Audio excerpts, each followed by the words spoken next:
here in Walmart to use the gift card that we have redeemed from the credit card namin, yung credit card points. Ayun, samantalahin natin yung mga ganyan-ganyan. So, naka-redeem kami ng $200 worth of gift card. So, ayan, shopping muna tayo. Masarap mag-shopping pag libre, di ba? Doon tayo sa girls. Ito. So, I'm looking for George kasi yun yung parang pinaka-generic nila na brand. So, most probably yun yung pinakamura. So, may dress code yung mga kids sa school. It's either navy blue, white, or khaki. So, may nakita ko sa clearance na 3-in-1 siya with E. Parang jumper dress. It's really nice. $15 lang. Clearance sale. Tapos, mga leggings. Naubos na yung mga shirt. So, yan, jacket. Tsaka indoor shoes. So, pagdating ng kids sa school, nagpapalit sila ng indoor shoes para hindi madudumihan ng classroom. Lalo na during winter. So, kailangan nilang magpalit ng shoes. And then, when they're going outside, they have to change for outer shoes again. So, ganun. So, yung mga indoor shoes, iniiwan na lang sa school. Tapos, meron silang kanya-kanyang caddy or area for each child na may name nila. So, dun lahat ng mga personal things nila.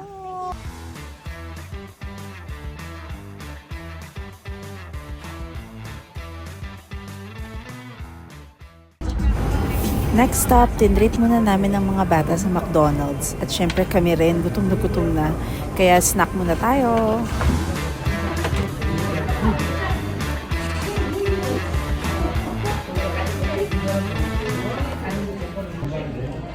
Bye. Kuya. What did you get? I get the same one again. It's the same one? Yeah, okay.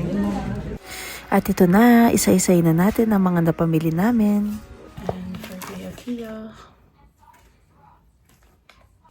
indoor shoes for $15. 2 sets ng socks. Pants. Meron siyang side pockets, which is really nice. I like it. Tutuwa ako dito kasi ang nakalagay dito is $15.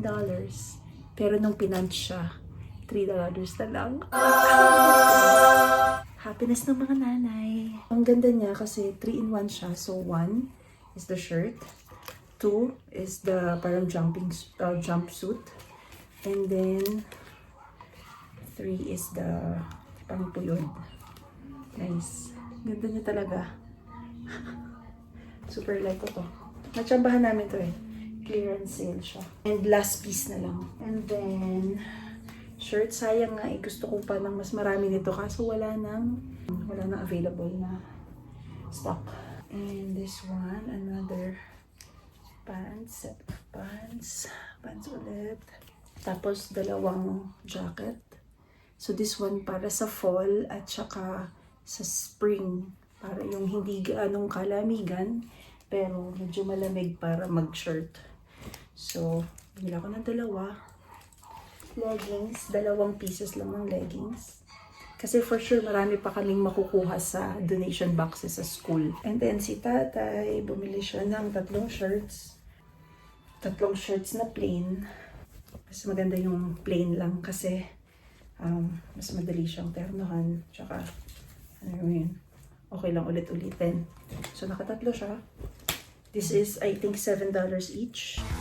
Remember na ang lahat ng ito ay na-redeem lang namin gamit ang mga points sa aming credit card na naipon namin ng ilang buwan. Halos lahat ng mga credit cards ay may mga ganitong pointing system na pwede mong magamit para makaredeem ka rin ng iba't ibang mga items. Ayun lamang po. Until next ganap!